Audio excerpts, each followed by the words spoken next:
Bismillahirrahmanirrahim. Assalamualaikum warahmatullahi wabarakatuh. Alhamdulillahirabbil alamin. Puji syukur kehadiran Allah Subhanahu wa taala yang masih memberikan kita banyak nikmat, di mana dengan nikmat-nikmat yang Allah berikan, kita masih dapat melanjutkan kegiatan kita seperti biasanya. Selawat beriringkan salam ke junjungan Nabi Muhammad Sallallahu Alaihi Wasallam. Semoga kita senantiasa istiqomah menjadi pengikut setia beliau. Selamat pagi untuk anak-anak bapak semua. Semoga di pagi hari ini tetap semangat untuk mengikuti pembelajaran kedua subtema 1 aneka benda di sekitarku tema 3, di mana pembelajaran kedua ini merupakan lanjutan dari pembelajaran pertama yang kemarin. Untuk Anda bisa membuka buku tematiknya di pembelajaran kedua. Sebelum kita lanjut ke pembahasannya, agar kegiatan pembelajaran kita pada pagi hari ini mendapatkan keberkahan dari Allah, ada baiknya kita berdoa terlebih dahulu. Berdoa dimulai. Allahumma anfa'ni bi 'allamtani wa 'allimni ma yanfa'uni wa zidni ilman. Amin. Baik, lanjut.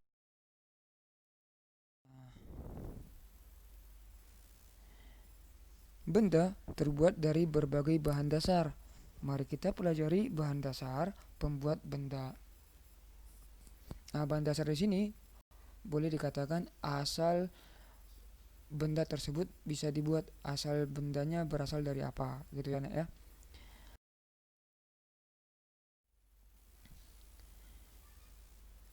Apakah Anda tahu bahan untuk membuat pensil? Bapak yakin Anda sudah tahu bahwa pensil itu terbuat dari kayu. Selain itu, di sekitar Anda banyak sekali benda-benda yang terbuat dari kayu. Beberapa di antaranya adalah meja, kursi, dan juga lemari. Selain itu, kayu juga digunakan untuk membuat kerajinan. Misalnya kerajinan figura.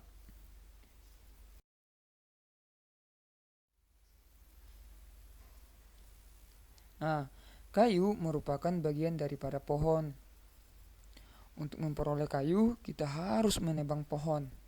Kemudian mengambil bagian batang untuk diolah menjadi berbagai macam benda. Perubahan dari batang kayu menjadi benda-benda melalui proses yang berbeda-beda. Bapak ulang, perubahan dari batang menjadi benda-benda melalui proses yang berbeda-beda. Pertama, batang pohon ditebang. Batang pohon yang telah ditebang disebut kayu gelondongan atau log. Kemudian log dikirim ke pabrik atau pusat penggergajian. Pengiriman log menggunakan angkutan khusus seperti truk melalui darat atau kapal melalui sungai. Ini dia contoh dari log atau kayu gelondongan. Jadi tadi untuk memperoleh kayu gelondongan, pertama pohon ditebang, kemudian batangnya diambil, maka batangnya ini seperti yang ada di layar disebut sebagai kayu gelondongan atau log.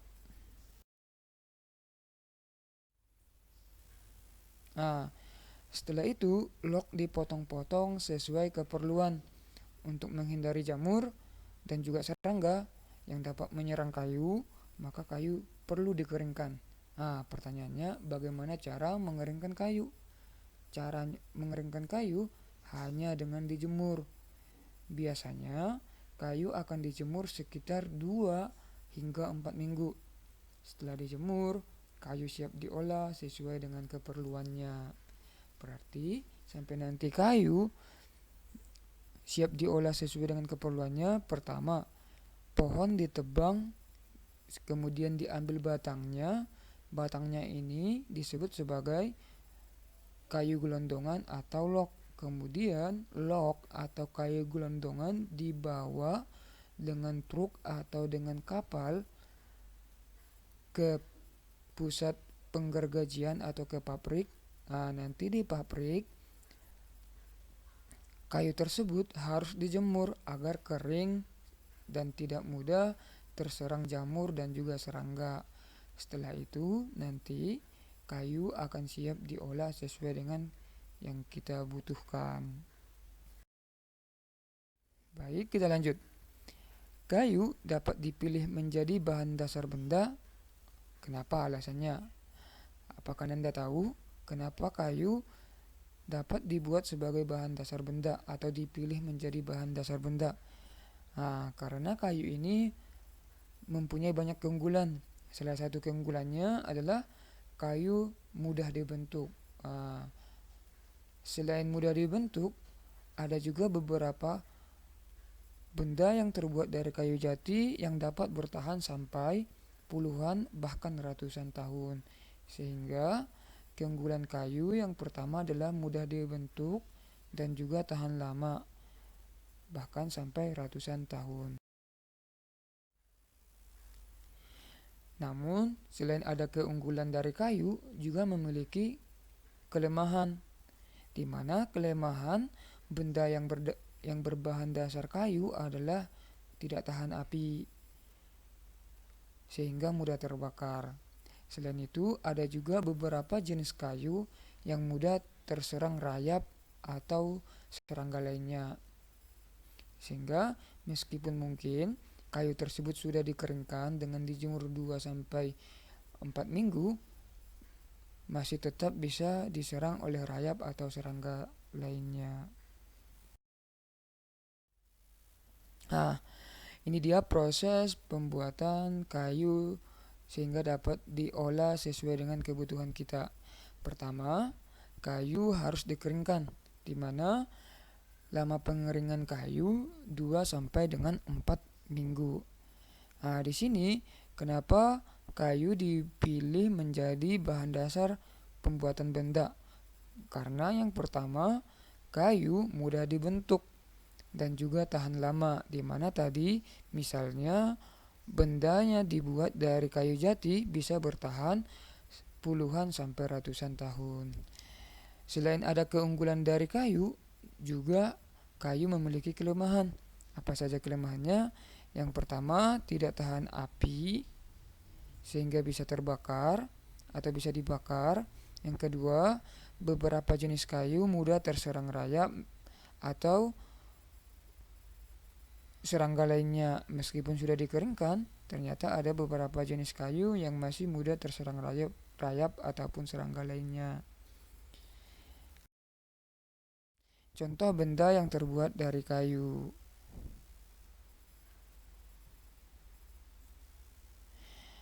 Di sini ada lemari, ada kursi, ada meja, ada bangku, ada rak buku, dan juga ada pensil. Mungkin nanti Ananda masih bisa menyebutkan benda-benda yang ada di sekitar Ananda yang terbuat dari kayu.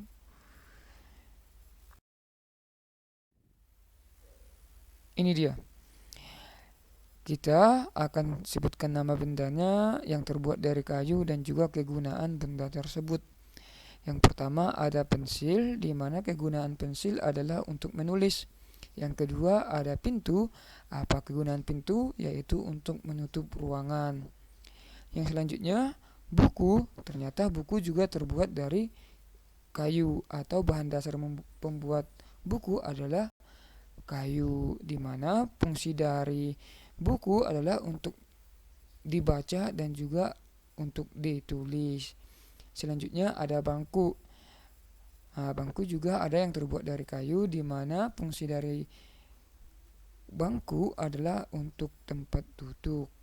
Selain ada bangku, ada juga meja yang terbuat dari kayu, di mana kegunaan dari meja adalah alas ketika menulis, atau mungkin juga Ananda bisa sebutkan kegunaan dari meja yang lain.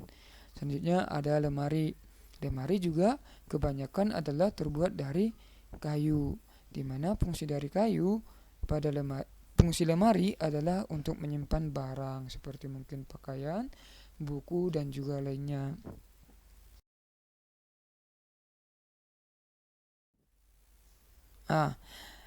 Kita lanjutkan. Desa tempat tinggal Umar dan teman-teman mempunyai hutan. Di hutan tersebut terdapat berbagai macam jenis pohon. Fungsi hutan antara lain untuk menyerap air hujan. Hutan menyimpan air hujan tersebut dalam jumlah yang banyak. Namun, ketika hutan digunduli, membuat aliran air terganggu. Hal ini menyebabkan air menggenang. Dalam artian, kalau hutan gundul atau tidak ada lagi pohonnya, maka air yang turun dari langit atau hujan tidak bisa lagi diserap oleh hutan, karena yang menyerap air hujan itu sebenarnya adalah pohon-pohon yang ada di hutan. Karena tidak bisa diserap oleh hutan air hujan, maka terjadi banjir yang mengalir ke pemukiman penduduk. Kebutuhan benda terhadap kayu, Bapak ulang ya, kebutuhan benda terhadap kayu yang terus meningkat mengakibatkan kebutuhan akan bahan kayu juga terus meningkat. Lihat, artinya gini, kebutuhan kayu semakin meningkat karena kebutuhan benda yang berbahan dasar kayu juga meningkat. Seperti itu. Setiap tahun banyak pohon yang ditebang untuk mendapatkan kayu. Terkadang ada sekelompok orang yang menebang pohon tanpa izin. Orang yang menebang pohon tanpa izin, kegiatannya itu disebut sebagai penebangan liar. Bapak ulang, penebangan liar adalah orang yang menebang pohon tanpa izin. Ya. Semakin lama jumlah pohon di hutan semakin berkurang. Ini berbahaya untuk kelangsungan kehidupan umat manusia atau juga makhluk hidup. Jika tidak ada pohon, maka tidak akan ada udara. Kalau tidak ada udara, maka makhluk hidup akan mati. Seperti itu.